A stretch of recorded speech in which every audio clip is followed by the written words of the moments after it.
Your environment shapes the way you view and interact with the world. Where you grow up, who you're around, and the culture you're raised in, and even what you see online.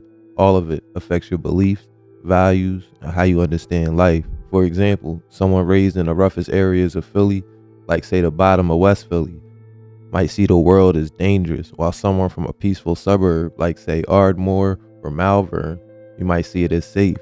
Your surroundings influence what you think is normal, fair, or possible. Someone raised in poverty may see the world as a place of struggle and inequality, while someone from wealth might view it as full of opportunity. These experiences shape beliefs about success, fairness, and justice. Our close relationships, families, friends, and teachers teach us how to interpret experiences. A child raised in a strict religious household might view the world through a spiritual or moral framework. In today's digital age, media deeply influences our worldview by shaping what we see, what stories are told, and which voices are heard or silent. Kyrie Pratt, called Kai or Zombie, and his brother Kasim or Eam Stacks grew up in the bottom, not to be confused with the Black Bottom, which is separated by Lancaster Ave.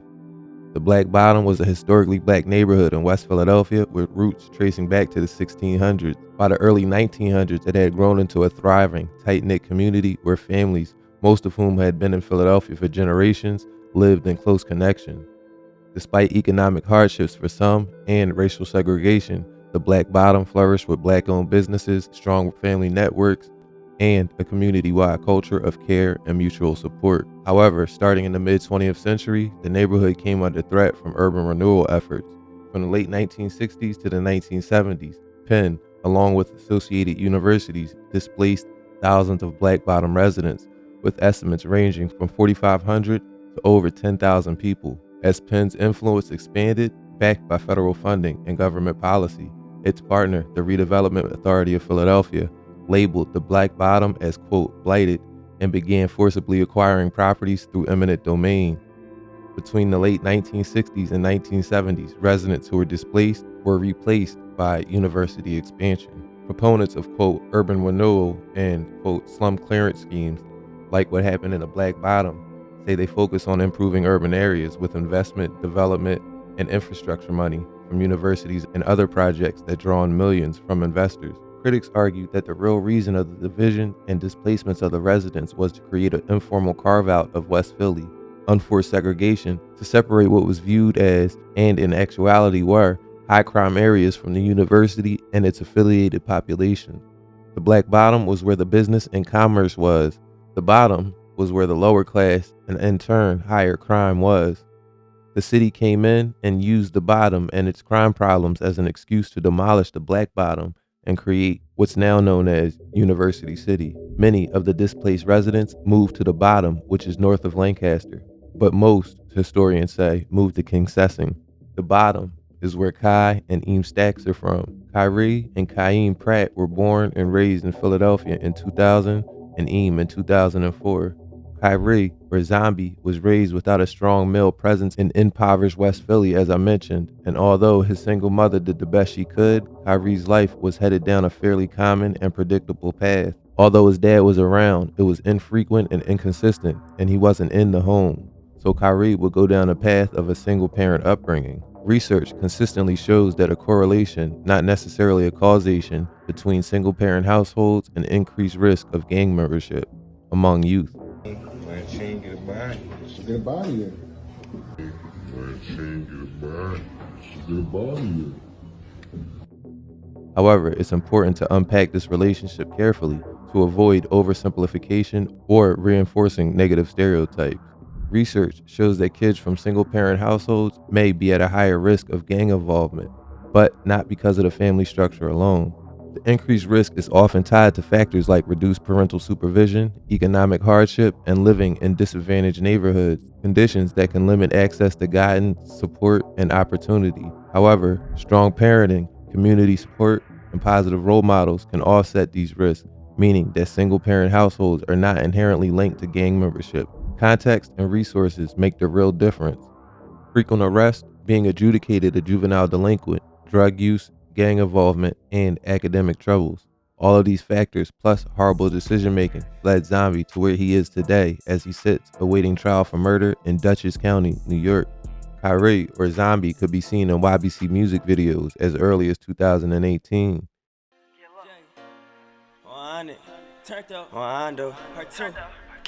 Part 2. We be high off the ops when we roll up. Niggas know I'm the king, no cobra. I be posted with so many soldiers. Put a hole in your head, you don't go up. Many niggas be cat, don't believe that. YBC to the grave and I mean that. See Gunna got booked, now he back. I know niggas gon' talk, no feedback. Me and Haas in the back with ski mask. I got goals that I had, achieve that. Shit gonna get done, believe that. But y'all live what I rap, I be that. His younger brother, Eem Stacks, seen here with Sonny Goon in 2018. Him and his younger brother, Eem, were both involved with YBC. However, Kaim, or Eem Stacks, would start to have friction with a once close friend, Sonny Goon, from CCK. Kaim, or Eem Stacks, would start YFA with Curry. Together, along with YBC Duel, they would recruit teens to go out and cause mayhem and violence to gain the group a reputation and notoriety. Eem, Curry, F5, Baby Wick, and later FS the Bender would form YFA. I break all that down in my YBC Duel and Curry videos. With Curry and Eem having a falling out with Sonny and others from the bottom, the tension was at an all-time high in 2020 and 2021, and sides needed to be picked.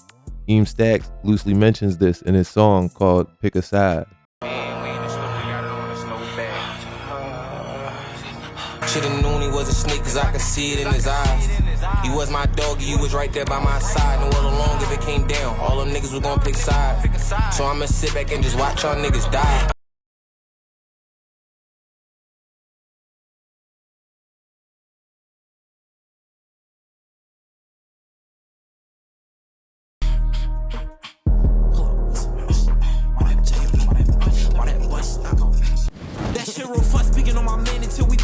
In the blink. One rapper, I can't wait to catch it, take his chain and test his for niggas. They rat infested, YBC, young bunch of chatting ass little niggas. Y'all homie told he got real paperwork, but y'all say he ain't snitch. Well, shit, go look up Kyrie Pratt's paperwork all in the mix.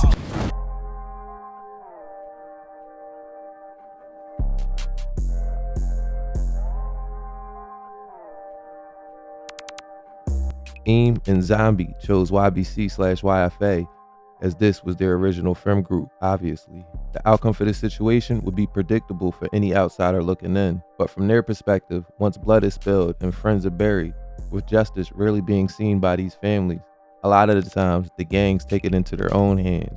These choices will land you dead, in prison, or scarred from PTSD from being shot or shot at. All these things happened to both Eem and Zombie. On Saturday night, June 18th, 2023, at around 9:30 p.m., police responded to a shooting on the 1000 block of North 39th Street in West Philly, where they discovered 18-year-old Kasim Pratt lying critically wounded in an alleyway behind a corner store. Suffering from multiple gunshot wounds, Pratt, or Eem Stacks, was rushed to Penn Presbyterian Hospital in extremely critical condition. Nearby, a red Toyota SUV was still running. It had been reported stolen during a recent armed carjacking and was believed to have been in Eem's possession. A man is fighting for his life after a shooting in West Philadelphia. It happened at 39th and Poplar around 9:30 this evening. Police say an 18-year-old man was shot multiple times. Officers rushed him to Penn Presbyterian Hospital, where he is listed in very critical condition. Investigators say they found at least 35 shell casings from at least 3 different weapons, and the crime scene stretched over a block and a half. Surveillance footage later revealed that Eem, armed with the AR-15, had been in a shootout with 2 other individuals who had semi-automatic guns. Authorities believe the 3 were attempting to ambush another target when shots were exchanged. The 2 other suspects fled the scene uninjured, while an unidentified woman was seen on camera hiding Eem's rifle under a dumpster. A total of 36 spent shell casings were recovered from the scene. The Philadelphia District Attorney's Office has since charged Eem with aggravated assault, conspiracy, and related offenses. This event left Eem without the full use of his left arm. This is pretty much the direction both Eem's and Zombie's life was headed, embroiled in brutal and bloody gang wars, getting shot, and prison. On June 4th, 2024, Marple Township Police attempted to stop a Dodge Charger near Westchester Pike and Malin Road. As the officer exited his vehicle, the driver, later identified as 21-year-old Kyrie Hanif Pratt, sped away at speeds exceeding 100 miles per hour, running red lights and weaving through traffic. The high-speed pursuit stretched into Newton Township and ended when the Charger crashed near Newton Street and St. David's Road. Pratt fled on foot and evaded officers for about 10 to 20 minutes, during which he ran through residents' backyard and eventually entered a family's home while they were eating on their back porch. He was eventually taken into custody and a Glock 17 handgun with an extended magazine was recovered. According to authorities, in addition to the gun, Zombie possessed a switch, which was also found on him, modified to function like a fully automatic, capable of discharging 25 rounds in just a few seconds. Given that, now Zombie had to deal with the FBI. Zombie was a convicted felon in possession of an illegal gun, which is enough for the feds to pick up your case. Add the switch and it's a guaranteed Fed case.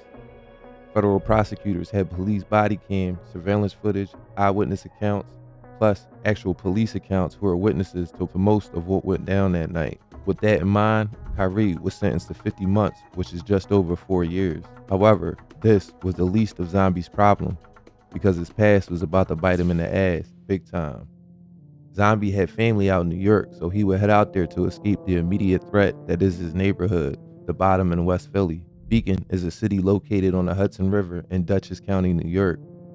Beacon police arrested multiple suspects in connection with the May 14, 2022 shooting death of 32-year-old Lionel Pittman Jr. Pittman was from Newburgh, New York, but lived in Dutchess County in Wappingers Falls, New York, according to his Facebook. Pittman was killed in the parking lot of the Forrestal Heights apartment complex on West Center Street. Officers responded to the scene around 6:50 p.m. following reports of gunshot. The investigation has spanned more than a year, leading to arrests across multiple states.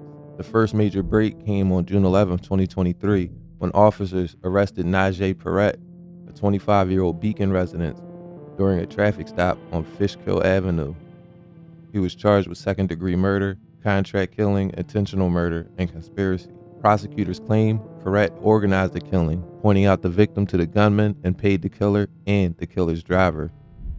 Later, on September 5, 2024, police arrested the second suspect, 23-year-old Kyrie Pratt, who was already incarcerated at a federal prison in Pennsylvania. He was transported to Beacon to face first-degree murder charges. A third suspect, Zyree Downing, 24, of Middletown, Delaware, was arraigned on November 22nd after being brought from a Pennsylvania prison.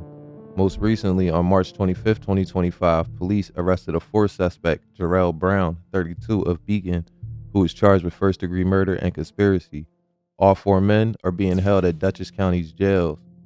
Authorities have not publicly disclosed a motive, though they have stated the investigation remains active. The three people that are arrested with Zombie were all serious weirdos, in my opinion. I can't find another way to explain it. The Najee Perret dude was a character. He was well known to law enforcement in his part of New York, as his name frequently made the news. Like the one time on January 26, 2023, a violent domestic incident in Phillipstown led to his arrest, and the arrest of 23-year-old Jesniah McCrae. According to the Putnam County Sheriff's Office, McCrae became enraged after learning that Perret had attended a Brooklyn Nets game with a new girlfriend, prompting her to follow him in her car along Route 9. During the pursuit, McCrae allegedly rammed and sideswiped Perret's vehicle in an attempt to force him off the road. After both parties pulled into the parking lot, McCrae is accused of throwing engine oil on Perret and dousing both the inside and outside of his car. Perret responded by assaulting McCrae, causing minor injuries, then retrieving a car battery from his trunk and smashed McCrae's vehicle with it, breaking multiple windows and causing extensive damage before fleeing. He was later apprehended in Wappingers Falls with the help of New York State Police and charged with third-degree assault, which is a misdemeanor, and second-degree criminal mischief, which is a felony. Perret was also involved with a much more serious incident when three men, including Najee Perret, were arrested in connection with a robbery in which a woman was robbed and pushed from a moving vehicle in October of 2019. Another of the men arrested with Zombie in the murder of Lionel Pittman was Zyree Downing, who was 24 at the time of his arrest. When he was hit with the homicide charge, he was sitting on State Road in Philadelphia for an arrest in September 2022 for a violent home invasion and sexual assault in Mount Airy. In that incident, he allegedly entered the home of a 71-year-old woman under false pretenses, demanded money, and upon her refusal, physically assaulted and sexually assaulted her before stealing her car, cell phone, and credit card. He was arrested for that crime later that month in North Carolina. We begin with breaking news. A 71-year-old woman is beaten and sexually assaulted. I'm Jessica Cartalia. And I'm Yuki Washington. It happened yesterday afternoon along Devon Street in Mount Airy. Detectives say the attacker screamed he was in trouble outside the victim's house and then made his way into her home, still screaming for help. Our 71-year-old survivor demanded that he leave, at which time he proceeded to punch, beat, kick, and choke a 71-year-old female, dragging her up and down the stairs, demanding money. She survived. She survived. She fought back, and he sexually assaulted her on the second floor. He repeatedly told her he was going to kill her, and she told my investigators that she is a strong woman who will survive, and she did. She has my respect, and today I think she's a hero. After the assault, police say the attacker stole the woman's car. Here it is. Please take a good look. It's a 2014 gray Toyota Corolla with Pennsylvania tag JKV 8711. It has minor paint damage on the passenger side rear bumper. If you spot her car, please contact police. On March 25, 2025, Beacon Police, assisted by the Dutchess County Drug Task Force and the Sheriff's Office Drone Unit, arrested 32-year-old Jarrell Brown of Beacon. Police Chief Thomas Figlia announced the arrest the following day. Brown was charged with first-degree murder for contract killing, second-degree murder, and second-degree conspiracy. From a young age, it was evident that Kyrie was going to need extra attention in order for him to thrive in life. He was given an IEP plan in school. In Philadelphia, we used to call the classes special education or special ed. That connotation has a negative stereotype of it meaning you're slow. While that is sometimes the case, but not always, IEP plans are developed for kids who might excel in smaller classroom settings for a variety of different reasons, like autism and other conditions that weren't as apparent back when I was a kid as they are now. With that being said, the streets are no place for a kid like Kyrie. The most conniving and antisocial personalities thrive on the streets. The wolves eat the weak and take advantage of the vulnerable. YBC Duel has always came off to me as a calculated person who had charisma and the gift of gab. He would sometimes use this as a way to take advantage of people around him and convince them to do his bidding. If you look at the list of people around him that crashed out, it's disappointing and sad. The thing the young men under him needed the most was guidance, not a person to hand them a gun and put a battery in their back. When Zom got locked up to Duel, he lost another friend to the jail, but more importantly, in his mind, he lost the shooter. Duel was known as a, quote, criminal exploiter. A criminal exploiter is a broad but accurate term for someone who manipulates, coerces, or deceives vulnerable individuals into committing crimes for them, often so they can avoid direct involvement and legal risk. For example, Reek 1200 was a kid from North Philly who dropped out of school in 10th grade. In a recent March 2025 article about this very topic, it revealed that Reek's troubles began long before he became a part of YBC/YFA. The early part of his life was defined by poverty, death, and later a traumatic brain injury that his attorney said may have contributed to his decision to kill 2 teens in one day. Born and raised in North Philly by his single mother who gave birth to him when she was 16, his father was shot and killed when he was 1. Then at 14, as I said earlier, Reek suffered a catastrophic brain injury. He and his friends were fleeing police in a stolen car and the vehicle crashed. Reek was ejected through the windshield and thrown into the street. He was in a coma, and when he woke up days later, he couldn't remember how old he was. He had fractures to his face and injuries to his temporal and frontal lobes in his brain, which are responsible for a person's emotions and judgment, the article stated. He was hospitalized for a month and suffered from panic attacks. The doctors recommended that he spend time recovering in an inpatient facility, but Reek didn't go. Instead, he returned to a lifestyle of smoking, rapping, and using drugs, first weed and later pills. By the time he met Duel, he had already dropped out of school, and YBC/YFA took him right in, as they needed a kid just like Reek to help do their dirty work, and he was eager to please. Now, rinse and repeat for Baby Wick, Pop Out Blick, and many others around the group, and you can see what's happening here. The nigga try to reach for my chain, you hit that gun spray. How the fuck Tom let the switchy off twice in one day? How the fuck he let the switchy go off twice in one day? Smoke on Josh, went straight to crazy Ryan crib, and we bonded. Zom just kept sliding, he said I got show niggas, I still got it. We got a drop, they said they found out where Jeezy stays. Zom and Eam suit up, told him I'ma take the easy way. A little scared, it broke out the jails, he really scared it. They caught him at Zom crib last time they grabbed him. It was just me and Zion bending on the 9. We had 10 different niggas running. I put this on J every block. I swear they getting punished. I met dude through 5, Reek, and Lil Ya, Baby Wick. That was like a recruitment for killers. No bullshit. Like seriously. Like you just want to put them, him, and him in the same, like, you just want them to be together? That's nasty. I'm like this already, and you let me get with a nigga that's like me but worse. Then there's another nigga that's like him and worse than him. Dude done turned serial killers into rappers. Dude done turned murderers into rappers, like real shit. And niggas don't even dig that shit. That shit's scattered, bro. This isn't to take any agency away from Reek or Zombie, as they obviously can do and make their own decisions. But influences of powerful people, especially if you don't have strong, positive male role models in your life, can be a heavy detriment. Only men could teach boys how to properly deal with their aggression and anger. Only a caring father or father figure can carefully guide a troubled kid away from the streets. Some of black women's biggest struggles in America is raising black boys into men by themselves. While this is only a percentage of black households that are missing fathers, it's enough to be causing major issues. The consensus view has been that children are more likely to flourish in intact two-parent family households compared to children in single-parent or step-family households. Today, only 37% of black children are living in a home headed by their own two biological parents. 48% are living in a home headed by a single parent, and 4% are living in a step-family with one biological parent and one non-biological parent, according to the March 2020 PS survey. While these numbers aren't indicative of anything by themselves, a lot of conclusions can be made to the causes and effects of those numbers.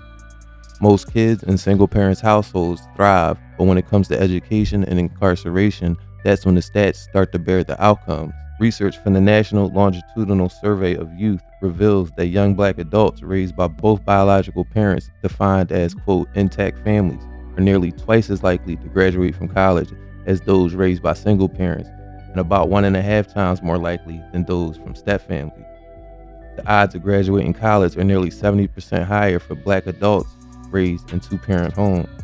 In terms of incarceration, those from single-parent homes are 1.8 times more likely to have been imprisoned by their late 20s, and those from step families face similar elevated risks. Educational outcomes show 36% of young black women from intact families graduate college, versus only 18% from single-parent households and 25% from step families. These patterns show the strong influence of the family structure on life outcomes, particularly educational attainment and criminal justice involvement. As for Kyrie Pratt, when he's finished his federal sentence, he has a homicide case awaiting him. While he's been incarcerated, Die Fetty, J100, and YBC Duel have all been killed in the streets of Philly. His brother was shot and almost killed, and a dozen or so friends and members have been booked for murders. Curry was recently roofed and sentenced to up to 85 years. Baby Wick got 20 to 40. Reek and 1K both got 35 to life. The streets are alive, and the fate of YBC lays it all out for you. Within the story of that one gang, there's everything there, from the highs of countrywide fame or infamy for YBC Duel to the lows of all the people who were killed by them, all the losses they took, and the death of Duel himself. Someone could make a movie about how tragic and extreme this whole gang was. I'm gonna leave it there for now. Thanks for watching American Confidential, and until next time, be safe. Gotta get up on my city, it's dark here. Too much people dying, gotta make it out the small ways. Why, yo, where I came up, you can ask about my hood, yeah, it get dangerous. The scene here, this is North Philadelphia, 7th and Russell Streets in the Hispanic neighborhood. Police say 6 people were shot on Russell Street just before 1 a.m. Dozens of shots fired, several bullets striking the outside of this home and their front door. Police say a 33-year-old woman and a 19-year-old man died from their injuries. That's a dissing on the live. Smoking fatbacks, this shit got me fried. No hospital game, they set his ass up. Caught him loafing on that block, so they blicked his ass up. You know how the fuck we can, you nigga. Big son, nigga. I done spin the air, like where the fuck they at? I done spin the air so many times to see a oppa yet. No hospital game, I done send him to the doctors. He got hit 2 times, Tupac, he don't know who shot you. Dime Yeco, dime Tony. Fallaron los tiros en plena barber party, les mandé. Ya vieron las noticias, se bajan, nunca hacen nada. No dieron un tiro, les mando y desaparecen. Cabrón, somos la mafia más cabrón de Puerto Rico. Mandamos en Philly, las 7 me mama el bicho. Me mete con el palo, yo en el piso lo restrayo. Los diablos de Llorén, los de la Weymouth, los de Guayo. Que me mama el bicho a las 7, Gemer, todos esos cabrones dan risa.